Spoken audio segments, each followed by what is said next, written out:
എല്ലാവർക്കും നമസ്കാരം. ചേർത്തല ലൈവിലേക്ക് സ്വാഗതം. ഞാനിപ്പോൾ നിൽക്കുന്നത് ചേർത്തല 27-ാം വാർഡിൽ സുനിലേട്ടൻ്റെ വീട്ടിലാണ്. 5 പേരടങ്ങുന്നതാണ് ഈ കുടുംബം. ഈ കുടുംബത്തിലെ സുലേഖ എന്ന സഹോദരിക്ക് വേണ്ടിയാണ് ഞാൻ നിങ്ങളുടെ മുമ്പിൽ ഇപ്പം അപേക്ഷിക്കുന്നത്. സഹായിക്കാൻ ആരുമില്ലാതെ വേദന കടിച്ചമർത്തി ജീവിക്കുന്ന ഒരു 5 പേരാണ് ഇവിടെ ഉള്ളത്.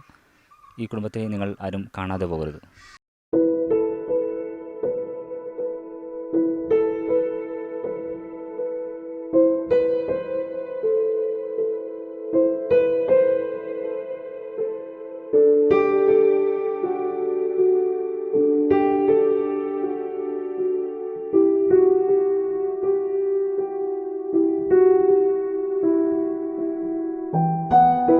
രണ്ടായിരത്തി 18-ലാണ് സുലേഖയ്ക്ക് സ്തനാർബുദം വരുന്നതും വളരെ പ്രതിസന്ധിയിലാകുന്നതും.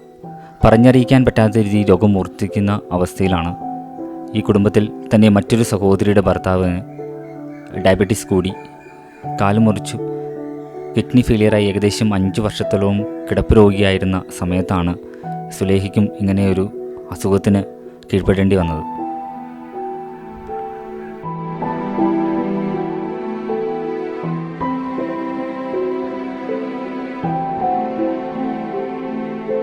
ഇങ്ങനെയും ദുരിതങ്ങൾ അനുഭവിക്കുന്ന കുടുംബങ്ങൾ നമ്മുടെ ചുറ്റുപാടുമുണ്ട്.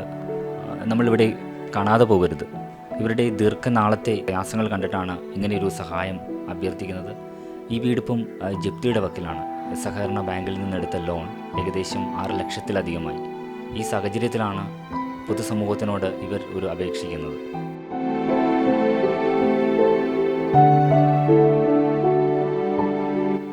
തയ്യലിൽ നിന്ന് ലഭിക്കുന്ന ചെറിയ തുക മാത്രമാണ് ഈ കുടുംബത്തിൻ്റെ ആകെ വരുമാനം. ഏകദേശം 13 ലക്ഷത്തോളം ബാധ്യതയുള്ള ഈ കുടുംബം നിങ്ങളുടെ സഹായത്തിനായി അപേക്ഷിക്കുകയാണ്. നിങ്ങളെക്കൊണ്ട് കഴിയുന്നത് അതെന്ത് തുകയുമാകട്ടെ അത് ഈ കുടുംബത്തിന് നൽകി സഹായിക്കണമെന്ന് കൂടി അപേക്ഷിക്കുന്നു. ഈ വരുന്ന വിഷുവിന് ഉള്ള ഒരു ചെറിയ കൈനീട്ടം കൊടുത്ത് ഈ കുടുംബത്തിനെ രക്ഷിക്കണമെന്ന് കൂടി ഞാൻ അപേക്ഷിക്കുന്നു.